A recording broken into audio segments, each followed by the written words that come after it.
Maunlad na bansa ang United Kingdom. Demokratiko at maayos ang sistema ng pamahalaan.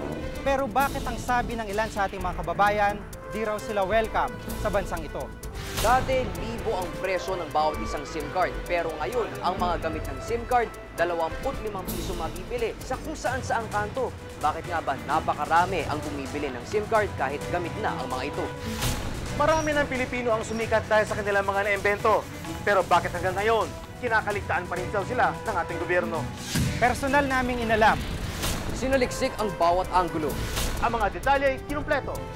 Ang lahat ng yan ay nakatala sa Reporter's Notebook.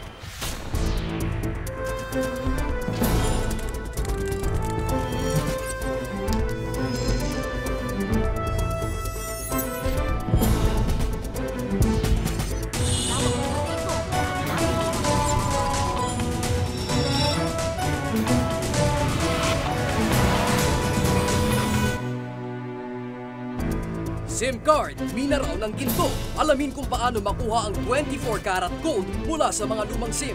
Susunod sa Reporter's Notebook.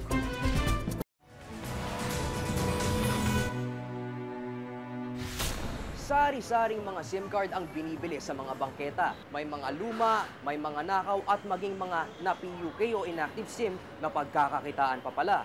Samahan niyo akong pasukin ang mundo ng pag-buy and sell ng mga SIM.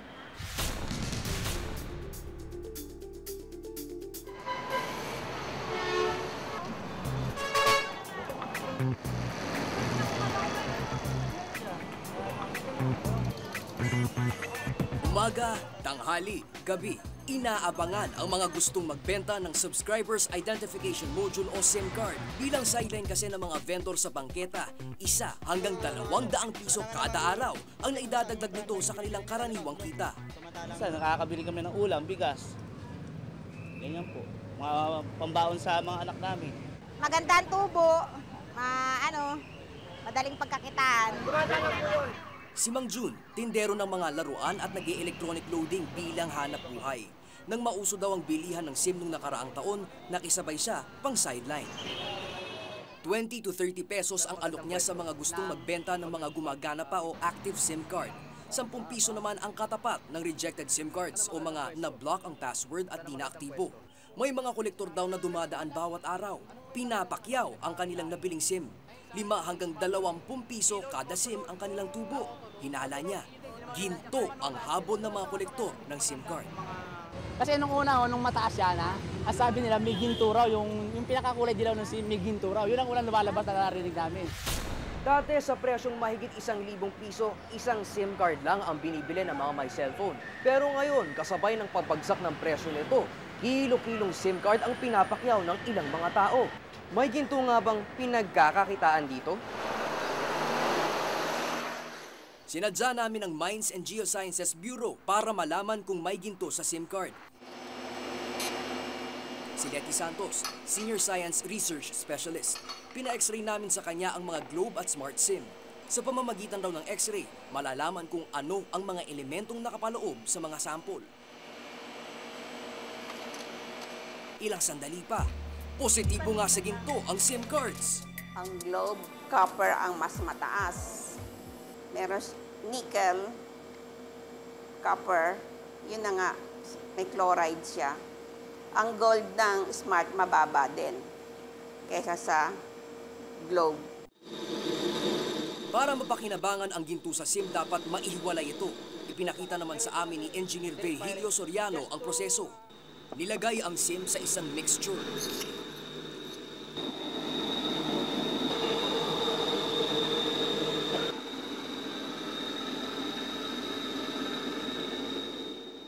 Tidunaw.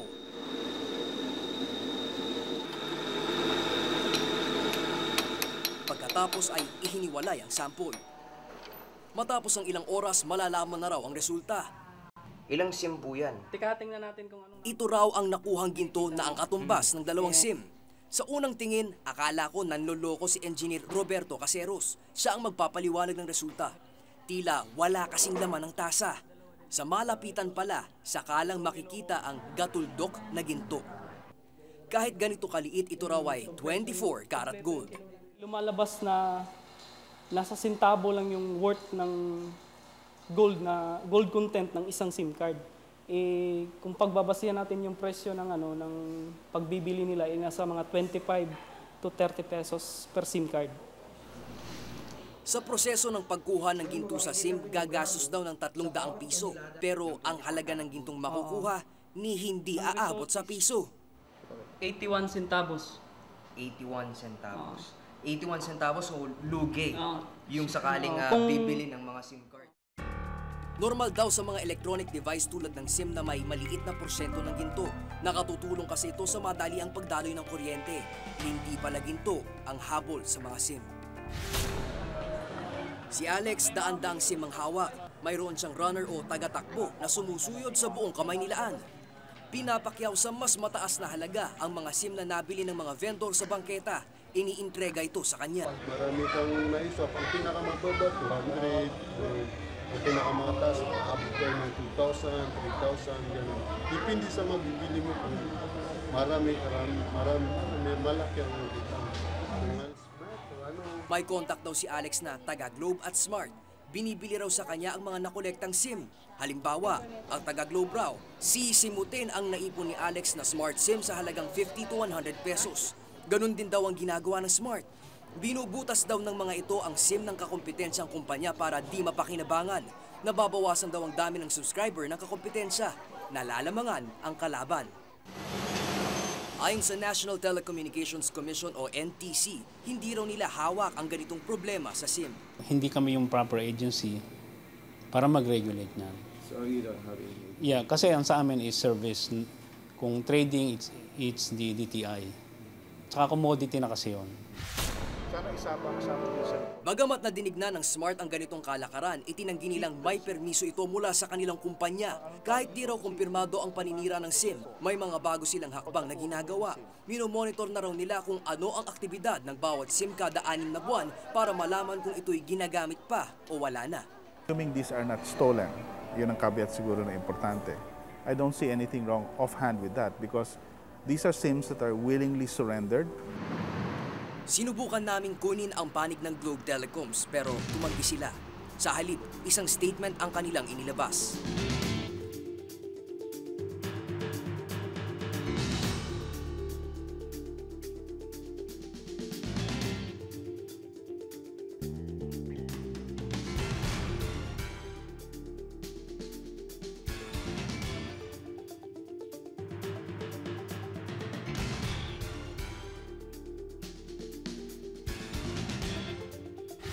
Noong 2003, umabot sa mahigit 22 milyon ang bilang ng mga cellphone subscribers sa buong bansa. Mula Enero hanggang Hunyo ng kasalukuyang taon, nasa 16 na milyon na ang bilang ng mga subscriber ng Smart at Token Text.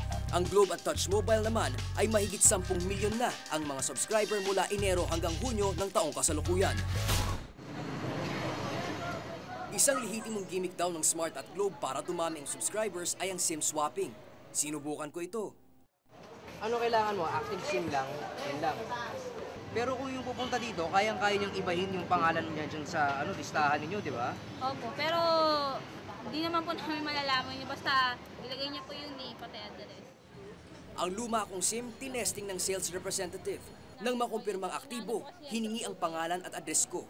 Pero hindi naman ako hininga ng ID. Sa makatwid, madaling dayain ang detalye ng customer. Sa SIM swapping, ang SIM ng kalaban ay papalitan ng bagong SIM. May libre pang 50 pesos na load. Ba ng mga numbers mo dito? Hindi naman.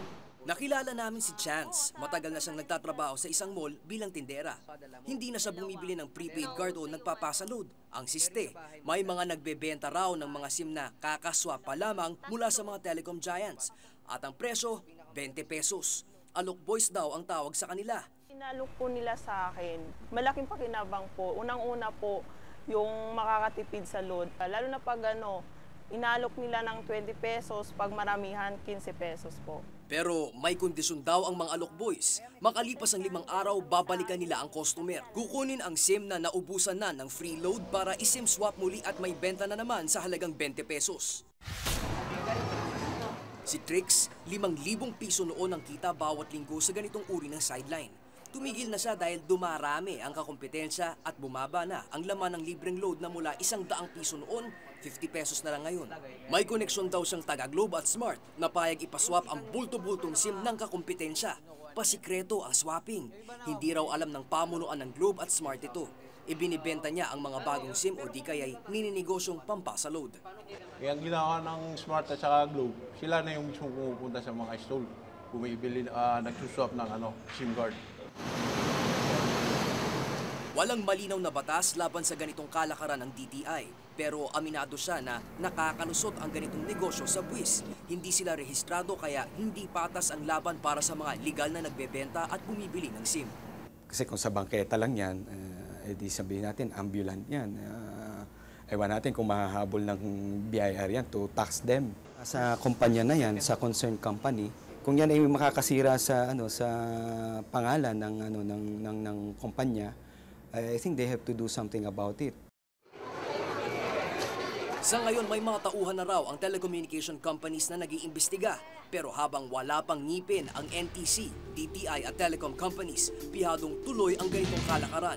Sa hirap kasi ng buhay, lumalabas ang pagiging malikhain ng mga ibig kumita ng pera. Sino nga ba naman ang mag-aakala na sa mga SIM card, mapagkakakitaan pa rin, bago man o luma?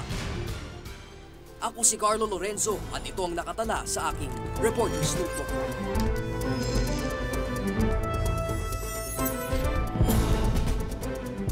Tingnan ko po, 4 na tao po.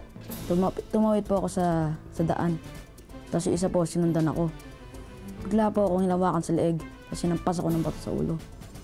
Tapos ayun po, sinabi, get out of our country.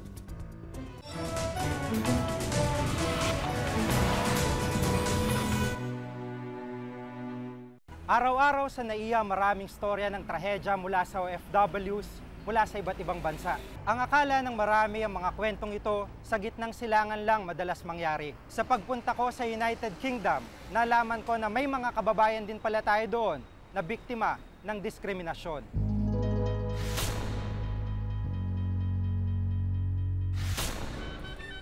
Noong nakarang buwan mula sa London, bumiyahe kami ng Pilipinong pari na si Father Claro Conde sa Ireland. Isa siya sa mga tumutulong sa mga Pilipinong nagkakaproblema sa United Kingdom. Aalamin namin ang sitwasyon ng Pinoy na sinasabing terorista at ngayoy nakakulong dito. Hindi ko akalain na sa pagbisita ko, masisilip ko ang ibang mukha sa likod ng mayamang bansang ito.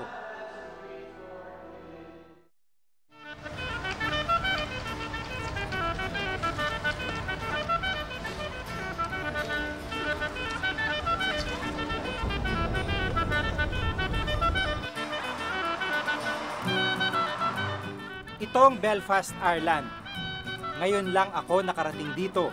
Tahimik at malinis ang paligid.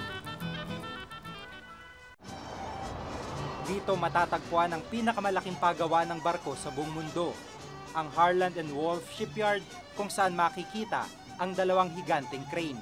Ginamit ito sa pagbuo ng barkong Titanic. Sa mga kalye, nagkalat ang mga banderitas at iba't ibang mga bandera. Akala ko tuloy may fiesta. Ang mga pader may iba't ibang pintura na inakala kong mga inosenteng murals lamang. Pero para sa mga residente rito, ang mga banderang ito pala ay simbolo ng matagal ng away ng mga Protestante at Katoliko sa Ireland. Away na nagsimula pa noong 18th century. May katumbas palang teritoryo at grupo ang mga naturang banderitas at bandera. So it's something like a coding. It's like a gang sort of code.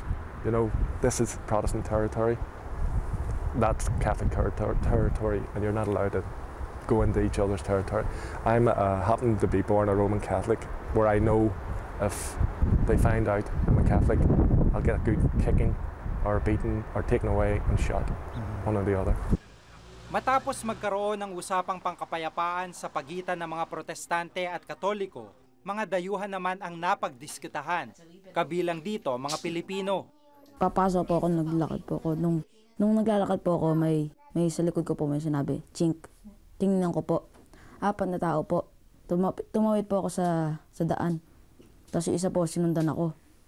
Bigla po akong hinawakan sa leeg. Tapos sinampas ako ng bato sa ulo. Tapos ayun po, sinabi, get out of our country. Sabi ganun? Opo. Tapos sinawakan po yung ulo ko. Tapos yung postman po dumating. Sinabi sa akin, are you okay? Sabi ko, oo naman po.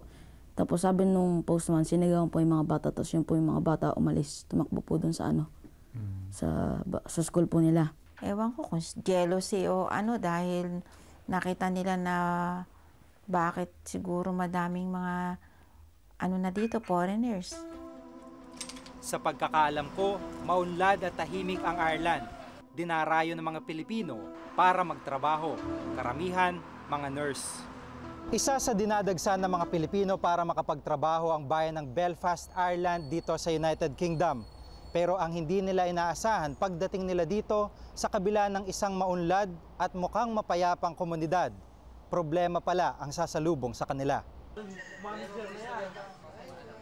Pilipinong may-ari ng cafe na ito sa Belfast. Dito karaniwang nagkikita mga nurse at seaman. Parte na daw ng buhay nila makarinig ng masasakit na salita at pagbabanta. One night, galing ako sa trabaho, sinigawan ako ng isang lalaking laseng. Talagang sabi niya, go home, you bastard, go home, ganyan. Tapos kung hindi ako lumayo, talagang parang i-hit niya ako dun sa head. Pero may isang employee na nakakita, so may witness ako. Tumawag ako ng pulis agad, dumating na yung pulis. Nung dumating yung pulis, nandun pa rin siya, parang hindi natatakot na nandun lang din siya sa nakatayo na laseng. Isa lamang ang lugar na ito dito sa Belfast, Ireland kung saan ang mga bahay ay inabandona na dahil sa nararanasang racial discrimination.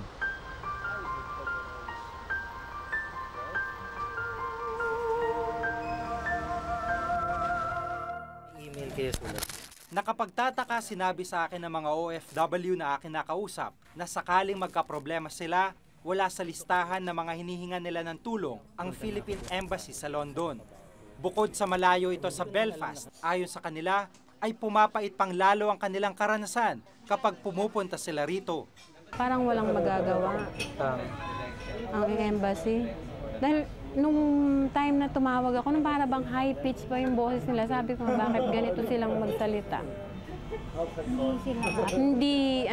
Para bang hindi sila Pilipino sa totoo. Kung yan ang nangyayari, hindi kulang pa yung serbisyo ng gobyerno para sa ating overseas workers. No? Ang mga services kulang pa, no? Ang panluloko nandyan pa. May honorary consul ang Pilipinas sa Ireland pero nakabase ito sa Dublin, malayo sa Belfast. Yun nung ibang nakausap ko, parang nag-aalangan silang pumuntang embassy kasi meron daw staff na masungit. So, sabihin lang nila kung sino yung masungit na yun, ating so, yun meron mga ganyan, hindi nawawala yan, pero pagka yan na nahuli natin, didisiplinahin natin. Wag silang mahiya, wag silang matakot because dumiretso sila sa akin and we'll see to it that we do something about it. Si Michael Boyle, miyembro ng isang peace organization sa Belfast. Tumutulong siya sa mga Pilipinong may problema doon sa kabila ng kanyang sakit na leukemia. We told them what was happening in Northern Ireland, but the Filipino embassy in London is not helping them. And they make it difficult for them to get their renewal passports. If they get into trouble or if they need advice, it's so hard to get on the phone with them. It's sad. Minsan gusto rin daw niyang turuan ng leksyon ang ilan sa mga kababayan niyang racist. The Belfast kids are being brainwashed into believing that Filipinos are taking the jobs from their mummies and daddies. When the Belfast people and the Northern Ireland people, a lot of them have never worked a day in their life. I'd like to see every single Filipino nurse in Northern Ireland for one day on a Saturday or Friday on a Saturday not to go to work and see what happens. Belfast would collapse. Belfast would collapse. The hospital system in Northern Ireland would collapse. People will die in one day because the nurses aren't there. So, yan ang kuha natin no? Hindi na i-drive away Filipinos all over to different countries para mag-unlad ang ating bansa, no? But to create more work sa Filipino na hindi na magiging low self-esteem ng Pilipino galing sa mahirap na bansa, no? Mag-create ng trabaho talaga sa atin, no? Sa kasalukuyan, alang-alang sa kanilang mga pamilya, patuloy pa rin tinitiis ng mga Pilipinong nagtatrabaho sa Belfast ang mga panlalait at karahasan. Pag-alis ko ng Ireland, hindi ko naiwasang isipin ilan pa kayang Pilipinong mabibiktima ng diskriminasyon dito bago dumating ang pagbabago. Ako si Jig Manikad at ito ang nakatala sa aking Reporter's Notebook.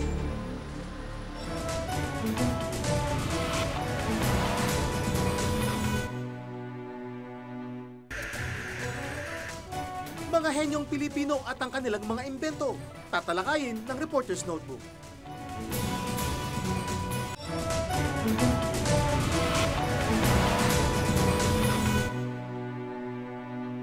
Sa ating paligid, marami pala ang henyo. Marami na rin silang naimbento. Pero sa halip na suportahan, pinababayaan daw sila ng gobyerno.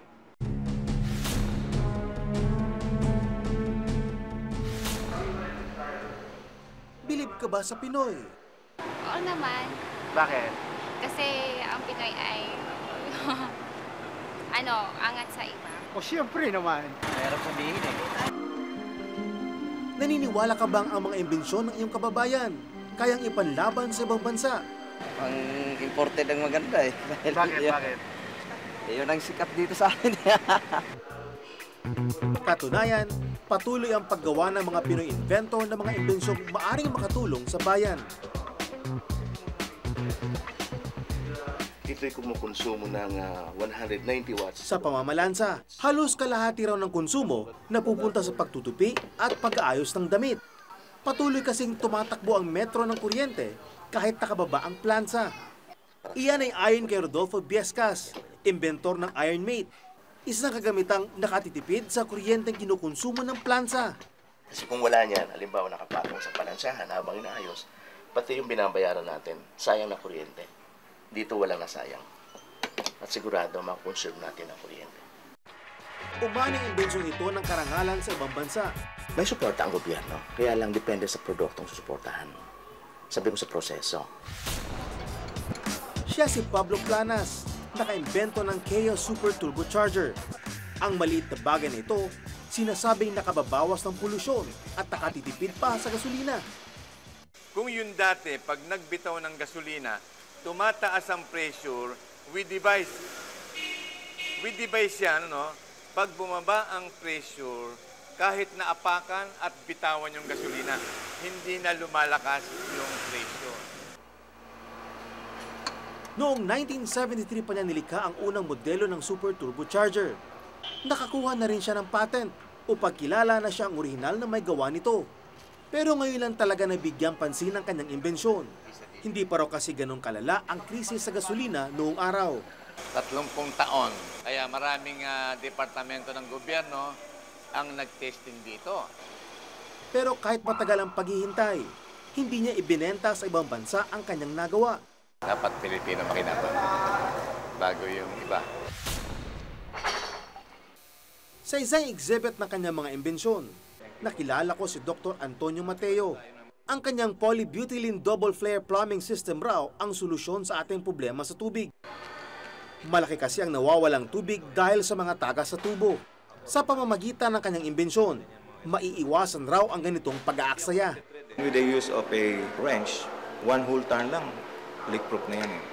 So the joints become the strongest points in the system. The pipe will burst without affecting the joint, so there'll be no leakages. Mabuti na lang daw at may pumapansin na sa kanyang imbensyon ngayon. Ibang bansa kasi ang unang gumamit sa imbensyon niyang ito. After I have helped Thailand, they started copying these tools. So I lost that opportunity, and the government and our country had lost that opportunity also to earn from this invention. Saan nagkulang ang gobyerno? Unang-una, protection Legally, our patents are good, territorial. That means if you have a patent here, if you want to be protected outside, you have really to suspend. What we should encourage really is for these inventions to eventually reach the market. Mula 2001 hanggang 2003, 158 na produkto na ang nailunsad habang mahigit 5,000 pang produkto ang naghihintay ng patent. Ayon naman kay Dr. Lourdes Oriola, kulang raw talaga sila ng pondo. You want to help the entire inventors all over the country from north to south. Talaga, halos wala kami.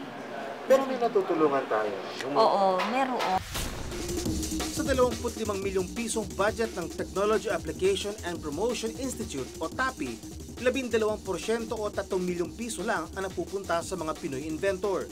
Pero bukod daw kasi sa kakulangan ng pera, wala rin bilib ang mga Pinoy sa gawang Pilipino. Kalaban ng inventor, hindi talagang kapwa Pilipino din. Kasi pagka sinasabi ng colonial mentality natin, talaga nandun pa rin eh. Minsan pagkagawa ng inventor na Pilipino, ang kanilang conclusion agad eh, di maganda yan, madaling masira yan. Admittedly, we need to do some, let's say for inventors, we need to assist them in product development, yung sa aesthetic appearance. But the utility to me is magaganda, maraming good inventions. Marami ng Pilipino ang nagpatunay na kaya natin makipagsabayan sa buong mundo pagdating sa husay at talino. Pero nakalulungkot na iilan lang sa atin ang nakakakilala sa kanila at sa mga nagawa nila para sa ating bansa. Sa tanggapan ng DOST, makikita ang isang Hall of Fame kung saan ipinagmamalaki ang mga inventor na Pinoy at ang kanilang mga produkto. Halos 50,000 Pinoy inventors na pala ang naitala mula 1947.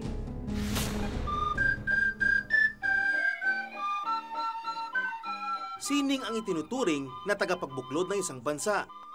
Kaya si Dante Ursua, dito itinuon ng kanyang mga imbensyon.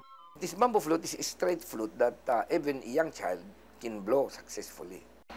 About 2.5 inches. Siyang may gawa ng pinakamaliit na plauta sa buong mundo. 3.5 inches lang ang sukat nito. We call it microflute. We call it microflute. Mayroon daw potensyal ang mga gawang Pilipino para makalikom ng dolyar para sa bansa. Sila bingi, bulag, butas pa ang bulsa. In other countries, when you are an inventor, your family goes to the best colleges and schools, and you are given a facility of laboratories where you are there just to think and invent. You are given a high salary, and you are regarded as the first citizen. Sa tibay ng Republic Act 7459, di binubuwisan ang mga materyales na ipinapasok ng mga inventor sa bansa para gamitin sa kanilang imbensyon. Pero ang ilang inventor, nangangambang tatanggalin na ang ilan sa kanilang mga pribilehiyo. Please naman, huwag lang naman yung tanggalin yung maliit na ibinibigay ng gobyerno. Yun lang naman yung tax-exemption. Pero sabi naman ng Board of Investments, hindi babawiin, kundi pag-aaralan lamang ang kanilang mga pribilehiyo. Ang gagawin namin, it's not really repeal but to harmonize. Ngayon, tinitingnan natin na ang tawag natin ma-cap, may 20 years lang sila to enjoy the incentives. After that, wala na. Tagal na ako nagre-research. Nakilala ko si Carlos Casas, isa ring inventor. Ang kanyang pinakabagong imbensyon, ang Voca Sound System. Nanalo ito ng gold medal mula sa World Intellectual Property Organization. Kayo ba nakatinig na ng ganyang cassette tape na tumutunog na parang piano? Gamit ang kahit anong ordinaryong player at 2 speaker, kaya nitong pagandahin ang tunog ng DVD, CD, VHS at kahit palumang cassette tapes. Sabi mo maganda. Maganda ba yung amplifier namin? Hindi. Ang maganda ito. Kung ano yung nalagay dito sa cassette tape, yun yung maganda. Ang ginagawa lang ng amplifier namin, inilalabas lang niya kung ano yung nanditong ganda. Yan. Hindi mahirap mapabilib sa kanyang imbensyon. Pag kahit na nakapikit ka, parang nandyan lang sa harap mo si Trisha Yearwood kumakanta. Ganun kaganda ang sound tulay. Okay. Sabi rin niya, tinalo pa nga raw nito ang pinakamahal na audio system ngayon. Nilagpasan niya yung mga $34,000 na amplifier na hindi nagagawa yung ginagawa niya. Teknolohiya raw ang sekreto ng mga asensadong bansa gaya ng Japan at Korea. Ang hiling niya, imbestigahan man lang sana ng gobyerno ang kanyang ginawa. Can you imagine you are the Secretary of Science and Technology? Pagpunta mo sa Japan, idinemo sa yung latest audio system nila, tapos sasabihin mo, we have a better stereo in the Philippines. My God! They do not know this. Mahalaga sa isang inventor ang masabing orihinal na kanya ang imbensyon. Dito pumapasok ang napakahabang proseso ng pagkuha ng patent o patunay na sa iyo ang imbensyon. Nag-average kasi siya ng 3 years kasi nasasaad kasi yan sa batas na ginagamit natin sa pagpoproseso ng mga patents. Gusto nila maging sabon yan dahil ang ganda-ganda. Kung di man sila kilala dito sa Pilipinas, sa ibang bansa umaani ng paghanga at tagumpay ang ilang Pinoy inventor. Isa na rito si Engineer Beato Griarte. Inatasan siya ng United Nations Development Organization kasama ang bansang Jordan upang maging consultant at developer ng sabong galing sa olive oil. Although nagwo-workout niya nga na matulungan yung develop ng produkto nila, pero ang pinangangalandakan mo na inherently Filipino. Talaga namang naiangat raw ng karanasang ito ang kanyang buhay. When you go there, you are well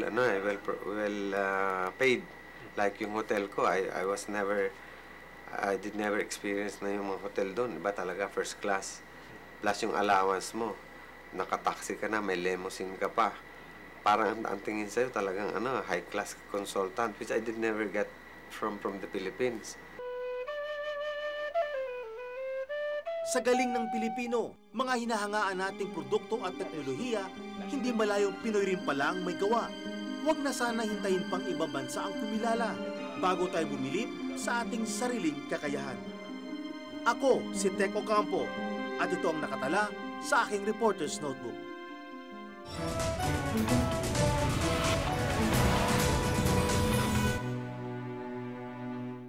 Mas matitindi ang mga hamon. Totoo ba, bakla ka? Mas malalayo ang nararating. Challenge me.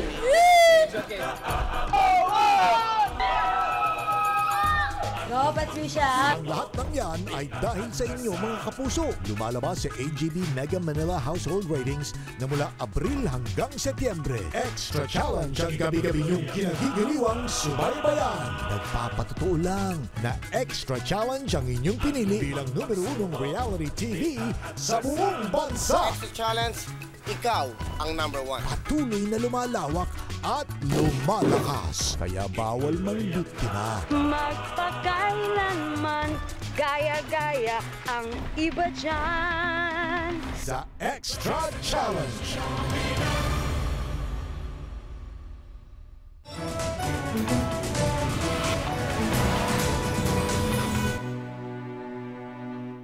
Kung may nais kayong pasiyasat na isyo balita, maaari kayong tumawag sa aming numero 928-4239.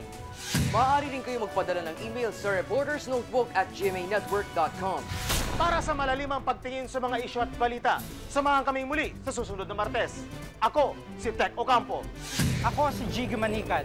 Ako si Carlo Lorenzo at ito ang Reporter's Notebook.